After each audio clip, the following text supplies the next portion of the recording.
May secret girlfriend na raw si Bimby Aquino Yap at ang anak pa umano ng isang pang sikat na politiko. As in zero, no? Zero from the start.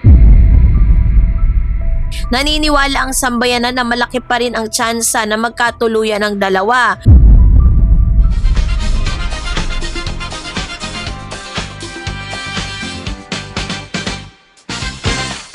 Hello po sa lahat po ng mga Davercads at sa lahat ng mga patuloy na nanonood at sumusubaybay sa mga updates po natin. And for today's video, meron lang tayong isang isyong lilinawin kasi paulit-ulit kasi na dumadaan sa mga feeds at sa mga comments.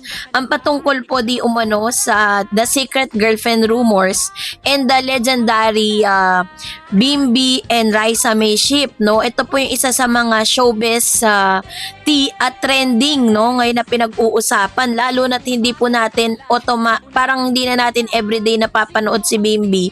Kaya kung ano-ano na po mga chika ang naglalabasan dito po sa social media. So yun ang ating ifa-fact check ngayong araw. Pero bago yan, of course, if you haven't subscribed yet to my YouTube channel, please don't forget to like, share, and subscribe at hit mo na rin ang notification bell for more showbiz updates. So ito na po, ano nga bang meron? Kung chronically online ka sa TikTok at Facebook Reels, imposible na hindi mo na-encounter ang pinakamainit na showbiz issue ngayon. May secret girlfriend na raw si Bimby Aquino Yap at ang anak pa umano ng isang pang sikat na politiko. Pero bago magwala ang timeline at mag-file ng emotional leave ang mga maybe shippers, itinanggi na ito mismo ni Bim in a very classic straightforward Bimby manner. Nilinaw niya ang na never pa siyang nagkaroon ng girlfriend, as in zero, no? Zero from the start. Datapwat subalit datapwat, ayaw pa ring sumuko ng netizen. Bakit? Dahil napansin ng lahat ang mga galawan at chemistry nila Raisa May Dizon at Bimby Aquino is very low-key man o high-key. Naniniwala ang sambayanan na malaki pa rin ang tsansa na magkatuluyan ng dalawa. Falling na nga ba si Bim kay Aling Maliit? So ito na yung pinaka full-blown breaking report. Ito po yung allegedly. Pag sinabing allegedly, di umano, ibig sabihin hindi po ito hindi po ito sure, 'di ba? Kumbaga spekulasyon lang, 'di ba? At the allegedly daughters, the sightings and the rumor. Paano nga ba nagsimula ang chika? Parang wildfire kung kumalat ang chismis sa TikTok. Nagsimula ito sa ilang malalabo at candid photos kung saan may kasamang mystery girl si Bim habang nasa isang mall at restaurant. Dahil likas na FB agents ang mga Pinoy netizen, agad na pumasok ang theoretical slotting. Meron pa nga mga issue na parang meron daw kasamang girl.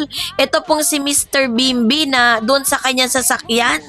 Hindi ko alam saan nila pinagkukuha yung mga balita na yun, So, ito na, di umano, laging may kasama daw, no? Na security detail ang girl na nakatypical na mga anak ng matataas na opisyal sa pamahalaan. And the high society circle daw ito, paloob. Nakita si Bim sa ilang private gatherings sa mga kilalang political families, kaya agad na nag-connect ang dots. And the blind items, naglabasan ng mga showbiz commentator sa YouTube na may mga pa-blind item tungkol sa isang anak ng powerhouse politician at high-profile celebrity son. So ang plot twist, Bimby direct denial. Hindi inayaan ni Bim na lumala pa ang kwento. In true Kris Aquino lineage style kung saan transparency is the key. Diretsang nilinaw ni Bim ang issue. Sabi niya, I never had a girlfriend like ever, sabi ni Bimby Yap. Sa kanyang statement, pinaliwanag ni Bim na purely friends and acquaintances ang mga nalilink sa kanyang babae ay alin man sa childhood friends, family friends o mga kilala sa high society. So focus sa health ni Kris. Prioridad pa rin ang pag-aalaga sa kanyang mom na si Kris Aquino habang nagpapagaling ito. Kasi wala po siyang, parang sa ngayon, wala siyang time for romance. Wala pa raw sa radar niya ang seryosong pakikipagrelasyon sa ngayon. So, fake news ba ang politician's daughter storyline? 100% dinebunk ni Bim himself. Case closed. Hindi pa. So, ito na. I-enter ngayon tayo dito po sa pag-ship naman dito sa Maybe. Kasi matapos nga po na iligwak na or i-debunk na ni Bim yung isyong ito na meron nga daw siyang sikretong girlfriend, mas pag-usapan siguro natin, dahil naputol na yung rumor sa politician's daughter, bumalik ang spotlight sa tunay na paborito ng media, ang Maybe Tandem. Nagsimula lang to bilang mga kulitan sa throwback clips ng mga bata pa sila sa TV5 at ABS-CBN and GMA crossover, pero kamakailan lang muling nag-fire up ang chemistry ng dalawa at spoiler alert mainit pa rin ang barko nila ngayon. Dahil sa mga galawan pa lang nila, 'di ba? Why netizen think Beam is low-key falling for Raisa? Kumbaga parang low-key lang niya na pinaparamdam lang naman kay Raisa na talagang he was falling in love, no? Yung galawan, the eye contact or body language analysis, hindi makapagsisinungaling ang mga body language. Sa makamakailang interaction, guesting at social media clips nila Beam at Raisa, napansin ng mga netizen ang mga sumusunod. Una, the soap stare. 'Di ba? Kapag nagsasalita si Raisa, nakatitig lang si Beam na parang napapangiti ng walang dahilan, 'di ba?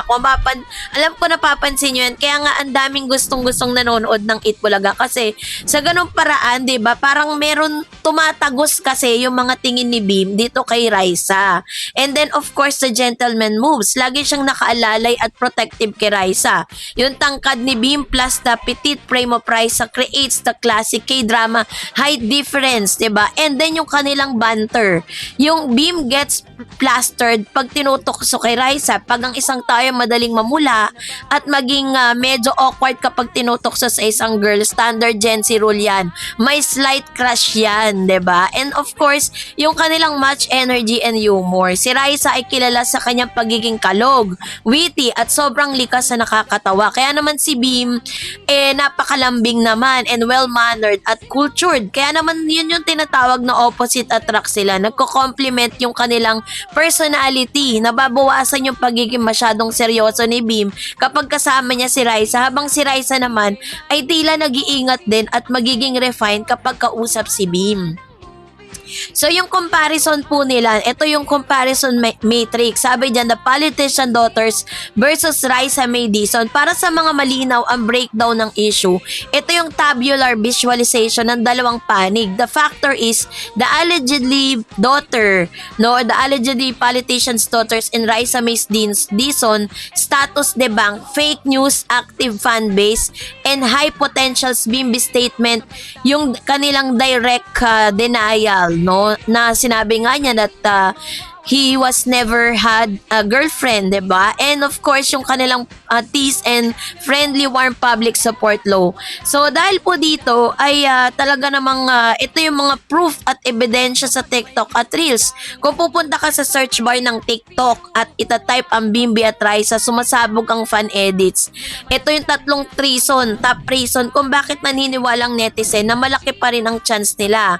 Yung kanilang nostalgic factor. Pinalaki sila ng publiko, nakita natin sila dalawa na lumaki sa showbiz. Pinanonood sa kanilang makasama ngayon sa young adults, give off total nostalgic comfort. And of course, syempre, meron din tinatawag na Chris Aquino's approval potential. Alam ng lahat na napaka-protective ni Tetay o si Chris Aquino sa kanyang mga anak. Pero, kilala rin si Raisa bilang isang mabait, matulungin sa pamilya at hardworking na bata. Kaya naman, matutuwa si Chris Aquino kay Raisa for Beam. Unfiltered respect, kitang-kita kay Beam kung paano niya nire-respeto si Raisa at wala halong pilit or clout chasing. Natural na tender moment lang, 'di ba? Kaya naman ang verdict po ng Gen Z ngayon, to sum it all up, on the politician's daughter issue, it was totally false. Fake news. Pinatay ni Beam ang issue bago pa man maging ganap na teleserye. He has never had a girlfriend, period. And then, syempre, yung mga maybe ship extremely alive. Kahit sabihin nilang friends lang sila, sa ngayon, ay hindi may tatanggi na madla na may tension chemistry at totoong pagtingin sa pwedeng lumago over time. Sabi ng mga Gen Z sa comment section, Bimbi, huwag kang lumayo, nasa tabi mo lang ang nakatadhana sa'yo. Mula sa mga pasimple niyang tingin hanggang sa gentle gentleman gesture niya kay Raisa, hindi malayong sa hinaharap si Aling Maliit din ang magiging kauna-unahang official girlfriend ng ating favorite Rich Boy. So kayo po, anong niyong saloobin patungkol dito? Mag-comment kayo sa comment section. And that's it for today. For more videos and updates, please don't forget to like and subscribe. And please don't forget to follow my Facebook page, DarEds TV and DarEds channel. God bless everyone!